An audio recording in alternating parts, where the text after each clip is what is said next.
समाप्त होने के पहले हिंदुस्तान का रोड इंफ्रास्ट्रक्चर अमेरिका के बराबर होगा, ये वचन देता हूं। रोड बनाने में स्पेस टेक्नोलॉजी का उपयोग किया। देखिए, मैं सबसे पहले तो आपको कहना चाहता हूँ, अभी जो आप इंफ्रास्ट्रक्चर देख रहे हैं ये केवल ट्रेलर है, असली पिक्चर अभी बाकी है।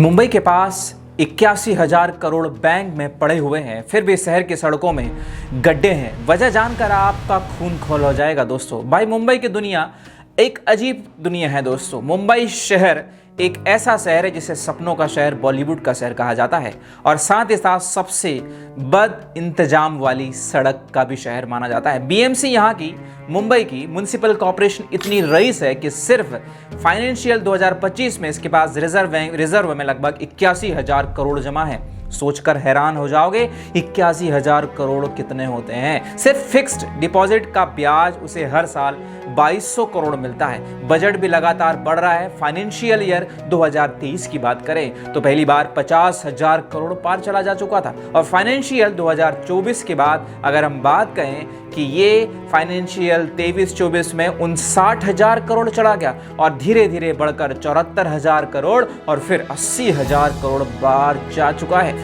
इतने पैसे होने के बाद मुंबई सिंगापुर, टोक्यो जैसा दिखना चाहिए, लेकिन यहाँ पर ढंग की ना सड़कें हैं ना रूट है। लेकिन हकीकत सबको पता है, मुंबई गरीब नहीं है, ये अमीरों की बस्ती है, जिसमें गरीब वाली समस्याएं तो है। सोच से पता चलता है कि 80,000 करोड़ का बजट कौन खा गए, या फिर अभी वे ऐसे के ऐसे पड़े हैं। इसे समझने के लिए एक आसान सी मिसाल लेते हैं दोस्तों। सोचिए, आपके पास बहुत सा पैसा है, आपके घर की छत टपक रही है, और समझदार इंसान क्या करेगा, क्योंकि छत टपकती है तो रिपेयर कराना होगा, या फिर साथ साथ इसे तुड़वाना पड़ेगा। पहले कई ठेकेदार इसे रेट मंगवाएंगे, उसके बाद ताकि ओवरचार्ज ना हो फिर लिखित एग्रीमेंट साइन करवाना होगा, ताकि काम खराब हुआ तो कोर्ट तक जाया जा सके। आखिर में किसी थर्ड पार्टी से चेक करवाया जाएगा कि काम सही चल रहा है कि नहीं चल रहा है। ये ऐसे काम होता है अगर आपकी छत जो है खराब है। लेकिन अगर वही आम आदमी सीधे ठेकेदार को कैश थमा दे और कोई कागज साइन ना करे, काम चेक भी ना करे, तो छत फिर से टपकेगी और पैसा भी डूब जाएगा, कोर्ट भी नहीं जा पाएगा, क्योंकि कोई एग्रीमेंट था ही नहीं। ऐसे आदमी को आप चाहे जितने भी करोड़ दे दो, उसका घर कभी ठीक नहीं हो सकता। बस यही हाल है मुंबई की बीएमसी का। 2023 में देश की सबसे बड़ी ऑडिट संस्था, जिसे आप सीएजी कहते हैं, एक संवैधानिक संस्था है, बीएमसी के खाते खंगाले गए। सीएजी मतलब कंट्रोलर ऑडिटर जनरल। जब ये बोलते हैं तो उसकी वैल्यू संविधान जितनी हो जाती है। सीएजी ने नवंबर 2019 से अक्टूबर 2022 तक 9 डिपार्टमेंट्स में चेक किया, 22,000 से 12,000 करोड़ का काम की जांच की, तो सिर्फ एक सैंपल था। वक्त डिप्टी सीएम ने खुद कहा था, इस वक्त सिर्फ ये ट्रेलर है, अगर पूरा ऑडिट होता है तो लगभग बड़ा राज खुलेगा, मतलब 12,000 करोड़ का स्कैम। सीएजी के 3 बड़े लीक। पहली बात, बिना टेंडर के काम होता है। 2,200 लगभग 214 करोड़ के 20 काम हुए, किसी टेंडर के अलॉट करने का कोई साफ जांच नहीं, खुद बीएमसी के नियम का उल्लंघन था। आईटी डिपार्टमेंट में लगभग 159 करोड़ का ऑर्डर बार बार ही वेंडर के पास दिया जा रहा है, मतलब एक के बाद रिपीट किया जा रहा है। दूसरा लीक, बिना कॉन्ट्रैक्ट के काम, 400 लगभग 4,775 करोड़, लगभग 64 प्रोजेक्ट्स बीएमसी के ठेकेदार के बीच लिखित कॉन्ट्रैक्ट ही साइन नहीं हुआ। मतलब अगर ठेकेदार काम बिगाड़ देते हैं, पैसा चुरा लेते हैं, तो बीएमसी कुछ नहीं कर पाएगी और ना ही उन्हें छू पाएगी। तीसरा लीक देखने को मिलता है, कोई थर्ड पार्टी ऑडिट ही नहीं कर रही है। लगभग 3,335 करोड़ के 13 प्रोजेक्ट में किसी स्वतंत्र एजेंसी ने चेक ही नहीं किया। मतलब किसी पैसे का असली मकसद, जो काम होना चाहिए था, अगर वो ना भी हुआ तो कुछ नहीं किया जा सकता। और भी कमाल के किस्से सुनेंगे आप यहाँ पर। एक रॉड कॉन्ट्रैक्टर को माइक्रो सिलिका के लिए लगभग 2.4 करोड़ रुपए दिए गए। उन्होंने वो मटेरियल सड़क को मजबूत बनाने के लिए दिया था, लेकिन असल में इसका इस्तेमाल हुआ ही नहीं। अब समझ में आया कि मुंबई के गड्ढे क्यों नहीं भरते। दरअसल यहाँ पर पैसा उड़ा दिया जाता है। दहिसर में एक जमीन के लिए, मुंबई के पास ही है, बीएमसी ने असली कीमत 716% ज्यादा यानी कि 349 करोड़ का चुकाया है। मीठी नदी की सफाई का काम 4 अलग अलग ठेकेदार को दिया गया, लेकिन आज तक वो साफ नहीं हुई। लेकिन असल में वो सारा काम एक ही ठेकेदार को 4 अलग नामों से दे दिया गया, मतलब एक ही ठेकेदार को 4 अलग अलग नामों से ये काम दिया गया। किसकी गलती है? सीएजी ने इस 4 शब्दों में इसे समेट दिया।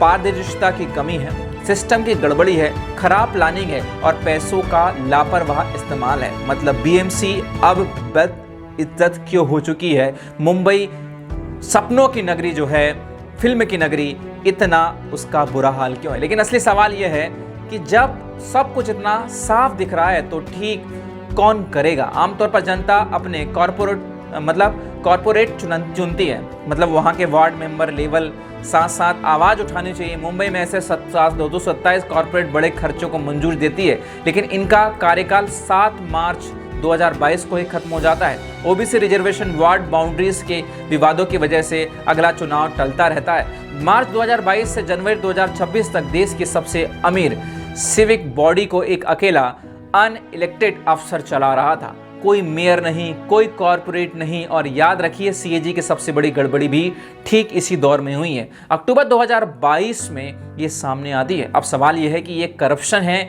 या बिना नौकरशाही में? इसमें 3 बड़ी खामियां पाई गई। पहली खामी, मुंबई का असली मालिक कोई नहीं है। सोचिए, एक घर के 16 मालिक हो, एक छत का, एक प्लम्बिंग का, एक बिजली का, छत टपके, वायरिंग खराब हो जाए तो जिम्मेदार कौन लेगा? हर कोई एक दूसरे पर टालता है, घर बर्बाद हो जाएगा। मुंबई में बीएमसी के अलावा 16 और प्लानिंग अथॉरिटी है। एमएमआरडीए, ममडा, SRA, SRDC, MIDC, port trust, railway, airport authority. सिर्फ एक लैंड यूज प्लानिंग के लिए 6 अलग अलग एजेंसी। सोचिए कितना घोटाला हो सकता है, और हुआ है। बीएमसी कमिश्नर ने हाई कोर्ट में कहा था, जब तक वह बीएमसी अकेली प्लानिंग अथॉरिटी नहीं बन जाती, कभी गड्ढे मुक्त नहीं हो सकता मुंबई। दूसरी खामी, जिस अफसर के पास पावर है वो जनता को जवाबदेही नहीं है दोस्तों। लंदन, न्यूयॉर्क में मेयर के पास पूरी पावर होती है, बजट, हायरिंग, फायरिंग सब, लेकिन मुंबई में 1888 के एक पुराने कानून के तहत सारी एग्जीक्यूटिव पावर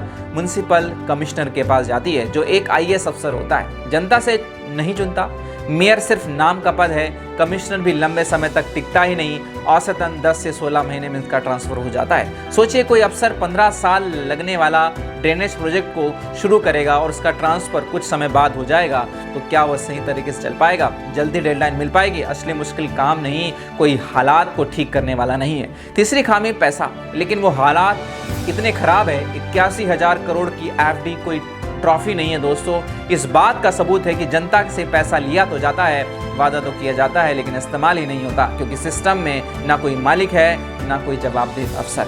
तो हालात क्या है? सिंगापुर की मिसाल लीजिए। 1970 के दशक में सिंगापुर मुंबई जैसा बाढ़ग्रस्त अस्त व्यस्त हुआ था। 2001 में उन्होंने ड्रेनेज, सीवेज, वाटर सप्लाई तीनों डिपार्टमेंट को मिलाकर एक एजेंसी बना डाली, नाम रखा PUB यानी नेशनल पावर एजेंसी। अब बारिश की हर बूंद नाले से लेकर टैंक तक एक ही एजेंसी के अंडर आती है। नतीजा 1970 के दशक में 32,000 हेक्टेयर बाढ़ग्रस्त इलाका घटकर 30 हेक्टेयर ही रह गया, यानी कि 98% की गिरावट आई है। मुंबई की असली दिक्कत पैसे नहीं है दोस्तों, दिक्कत है ऑर्गेनाइजेशन। अब जब तक विभाग एक ही जिम्मेदारी का बॉस नहीं बनेगा, चाहे बजट 80,000 करोड़ दे दो या 8 लाख करोड़ दे दो, कुछ नहीं बदल सकता। हम लोग हर बार एक स्कीम की जांच कहकर इस पर गुस्सा जताएंगे, कुछ अफसरों को सस्पेंड भी करते हैं, फिर जो होता है वो आपको पता ही है। जब तक अगला स्कीम सामने ना आ जाता, हम उसकी बात करना बंद कर देते हैं। मुंबई को चाहिए एक नई बुनियाद। सवाल बस इतना है,